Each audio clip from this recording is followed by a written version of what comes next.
से करा देते हैं। शादी के कुछ दिन बाद रौनक, मुझे एक अच्छी सी साड़ी चाहिए, आप ला दोगे ना? हाँ, क्यों नहीं। कितने तक की आती है साड़ी? यही करीब 5,000 तक की। तुम चिंता मत करो, मैं आज ही डैडी से पैसे मांगकर तुम्हारे लिए साड़ी ले आऊंगा। आप कब तक ऐसे ही अपने पापा से पैसे मांगते रहेंगे? कोई अच्छी सी नौकरी क्यों नहीं कर लेते आप? अरे डैड के होते हुए मुझे नौकरी करने की जरूरत ही क्या है? पर आप ऐसे कब तक उनसे पैसे मांगते रहेंगे? कुछ आपको अपने दम पर भी तो करना होगा ना। अब तुम भी बाकी लोगों की तरह मुझे ज्ञान देना शुरू मत कर देना। साड़ी चाहिए ना तुम्हें, मिल जाएगी बस। इतना कहकर रौनक अपने पिता से पैसे मांगने चला जाता है। डैडी, मुझे 5,000 रुपया चाहिए। अब 5,000 क्यों चाहिए तुझे? वो मेघा को साड़ी चाहिए थी। अरविंद आगे बिना कुछ कहे चुपचाप उसे पैसे निकाल कर दे देता है। कुछ दिन बाद तुम्हें नहीं लगता कमला, रौनक हम पर पहले से भी ज्यादा डिपेंड हो गया है?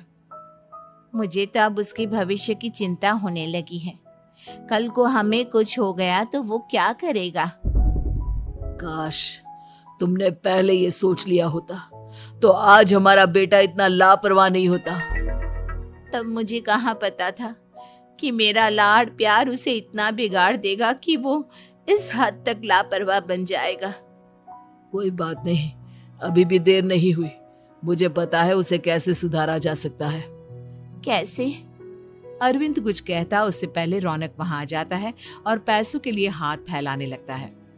डैड, मैं और मेघा बाहर घूमने जाना चाहते हैं। अरे वाह, ये आज सूरज कहाँ से निकला है? Dad please.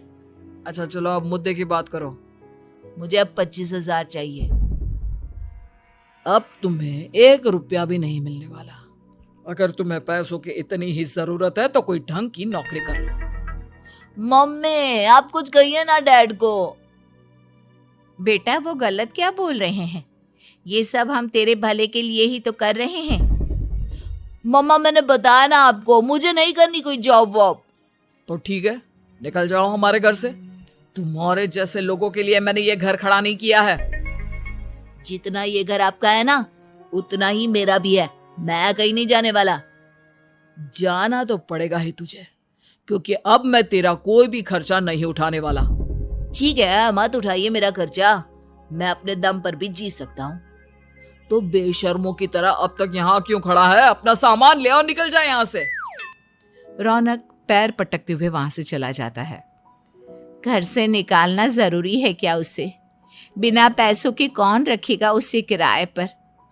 अगर उसका भविष्य सुधारना है तो हमें अपने दिल पर पत्थर रखकर ये कदम उठाना ही होगा।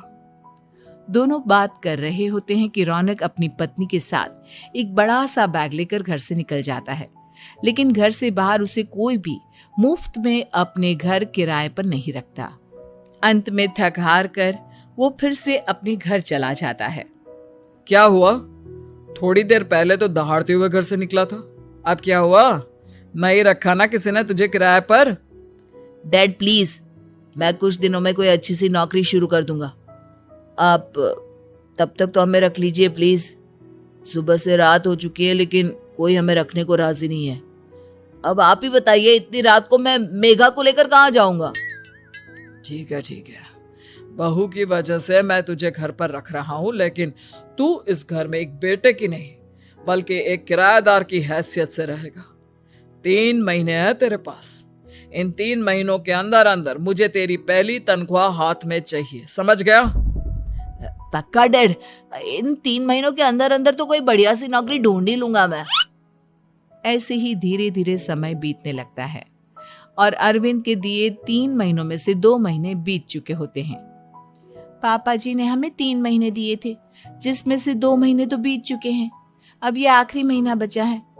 अरे तुम चिंता मत करो, आज मेरा ना 2 जगह इंटरव्यू है, दोनों में से कहीं ना कहीं तो जॉब लग ही जाएगी। अच्छा, ऑल द बेस्ट।